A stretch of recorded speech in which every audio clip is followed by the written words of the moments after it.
This is the TST R004 Electric Bike, a fat tire, dual suspension bruiser that leans hard into power and stability. I'm looking at it as a high-power commuter you can also take off pavement without babying it. My reaction started with the motor numbers and the frame posture, and then settled into the small details that decide whether a bike stays fun after the novelty wears off.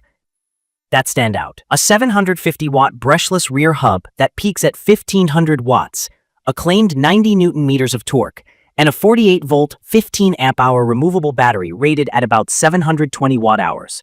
If you're new to those terms, watt-hours are basically your fuel tank size. Torque is the pulling force that helps you launch and climb, and PAS, pedal assist, is the system that adds motor help while you pedal.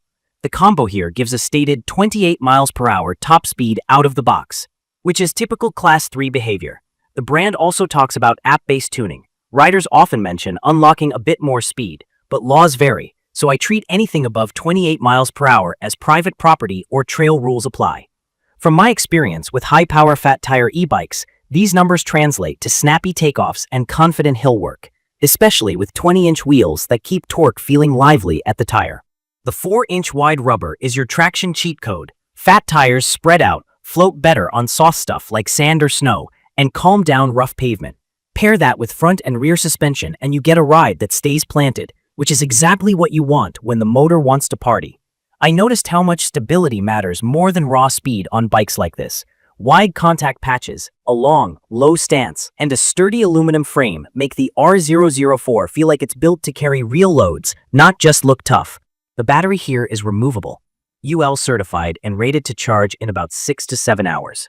In my opinion, that charge time is reasonable for a 720 watt-hour pack.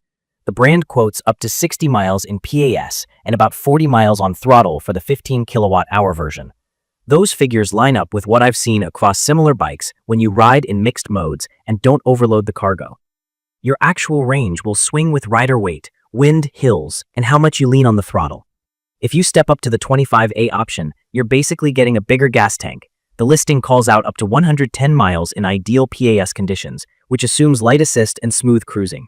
For daily life, I plan around a comfortable buffer. If I need 20 to 30 miles, the 15A option pack is plenty. If I'm hauling, climbing, or doing 2 rides in a day, I look at the bigger battery. Braking is mechanical disc, not hydraulic. That's a meaningful call-out.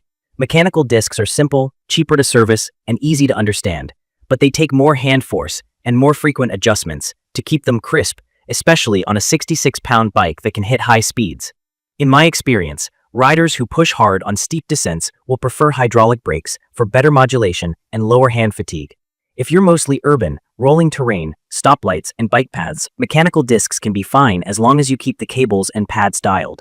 If you're heavier or riding loaded, budget for upgraded rotors, better pads, or a brake upgrade later. The drivetrain is a 7-speed with a twist shifter, and that's a practical match for a hub motor setup. You're not shifting under heavy chain loads the way you would on a mid-drive, so you get smooth, predictable gear changes with less to think about. The LCD display is clear and shows speed, battery, and assist level, which is all I really want mid-ride.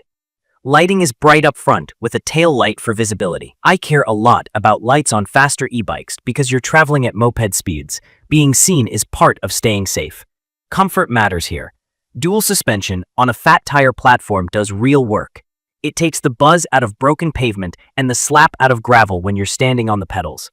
That said, I've seen multiple owners say the rear shock spring feels stiff out of the box for average weight riders. In my opinion, that's common on bikes rated for high payloads. A heavier spring protects against bottoming when someone loads the rack or hits big bumps, but it can feel firm if you're 160 to 190 pounds and just cruising. If that's you, swapping the rear shock or spring is a quick, affordable tweak that pays off in day one comfort. Assembly is listed as 90% done. Most people bolt on the handlebar, front wheel, headlight, and pedals, then align and adjust. I'm picky about initial setup on faster e-bikes. Torque the bolts, center the rotors, align the calipers, tension the cables, and check the headset. If that sounds like a chore, I'd recommend this for riders who aren't afraid of a little setup or who can take it to a shop for a once-over. It's worth it. A careful initial tune prevents creaks, wobble, and uneven brake wear down the line. Let's talk weight and load. The listing says 66 pounds and a max load of 450 pounds, It's perfect for bigger riders, folks hauling a backpack and groceries, or anyone who just wants that planted moped confidence. The trade-off is lifting. Carrying something this size upstairs or in and out of a trunk is not fun. The removable battery takes a chunk of weight out when you pop it off, which helps. Day to day, I think of this as a park and ride machine. Roll it into a garage or ground floor hallway, pop the battery, charge inside. On-road feel is where this category shines. Fat tires plus dual suspension smooth out city junk like potholes, expansion joints, and light gravel. The shortish 20-inch wheel keeps acceleration lively and makes tight turns feel natural. The flip side is that smaller wheels don't roll over curb-sized obstacles as gracefully as a 27.5 or 29. So I pick my lines and let the suspension do its job. At higher speeds, I keep my weight centered, both hands steady on the bar, and leave extra space for braking. Simple habits go a long way.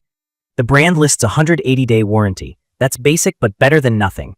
I like seeing UL battery mentioned for safety, and I appreciate that the battery locks.